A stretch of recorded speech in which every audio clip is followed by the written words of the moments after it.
देश में एक और महिलाओं को सशक्त करने के लिए सरकारें नए नए कानून पारित कर रही है। वहीं कई जगह महिलाओं को अंधविश्वास के चलते प्रताड़ित भी किया जा रहा है। भूत प्रेत बाधा के नाम पर महिलाओं के साथ अत्याचार किया जा रहा है और प्रशासन बुत बनकर सारा तमाशा देखती है। असम के कई जिलों में आस्था और अंधविश्वास की जड़ें इतनी मजबूत हैं कि आजादी के 76 साल बाद भी वह दूर नहीं हो रही। शिवरात्रि के मौके पर पूजा के नाम पर जो कुछ हुआ वह बेहद चौंकाने वाला है। घटना जोनाई की है। यहाँ एक महिला पुजारी ने एक महिला पर आत्मा के वास का विश्वास दिलाकर मंदिर में ही झाड़ फूंक शुरू कर दी। इस दौरान महिला को कई लोगों ने पकड़कर शारीरिक अत्याचार भी किया। आत्मा भगाने के नाम पर पीड़िता पर धारदार हथियारों से वार किया गया। अंधविश्वास की यह घटना हर किसी की आत्मा को झकझोर देगी। स्थानीय लोगों की शिकायत के बाद महिला पुजारी को गिरफ्तार किया गया है।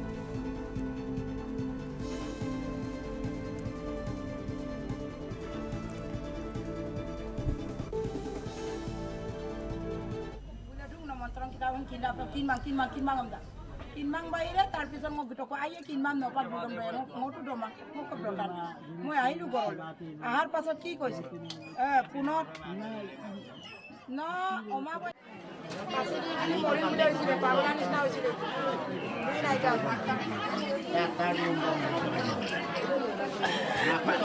তাৰ লৰাইলে নাছে ঘৰৰ কথাই নুশুনে এতিয়া শুনি কিনি মুক্তি লাগে কোৱা জলন লাগে মুক্তি লাগে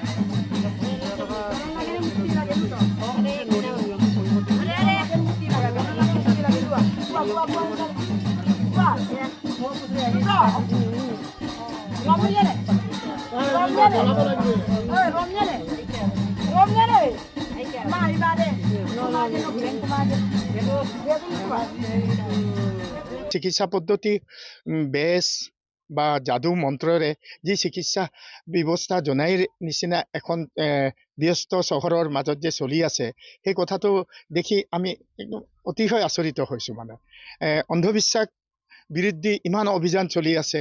অন্ধবিশ্বাসে কেনেকৈ আমাৰ সমাজত যেনেকৈ জৰা ফুকা ডাইনী মিচিঙত মৰো তেনেকৈ মানুহে অকালতে জীৱন হেৰুৱাব লগা হৈছে সেই কথাটোক আমি সচেতন ব্যক্তি হিচাপে গৰিহণা দিছোঁ আৰু প্ৰশাসনে অতি সোনকালে ইয়াৰ যথোপযুক্ত পদক্ষেপ ল'ব লাগে আৰু আইনীগতভাৱে যিগৰাকীয়ে এই অন্ধবিশ্বাসৰ যোগেদি তেওঁ ব্যৱসায় চলাই আছে তেওঁৰ বিৰুদ্ধে প্ৰশাসনে যথোপযুক্ত পদক্ষেপ ল'ব লাগে।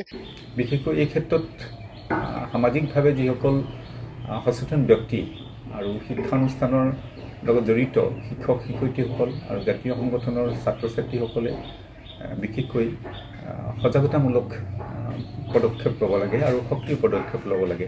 আমাৰ বিশেষকৈ জোনাই সমাজখনৰ জোনাইটো শিক্ষানুষ্ঠানেই যথেষ্ট আছে। সেই সমাজখন আন পিছ পৰি আছে বা যাতায়াত ব্যৱস্থাও অতি ভাল ব্যৱস্থা। এতিয়া ইয়াৰ পৰা আমি যিকোনো মুহূৰ্তত কাৰোবাৰ বেমাৰ আজাৰ হ'লে আমি চিকিৎসালয়লৈ নিব পাৰোঁ।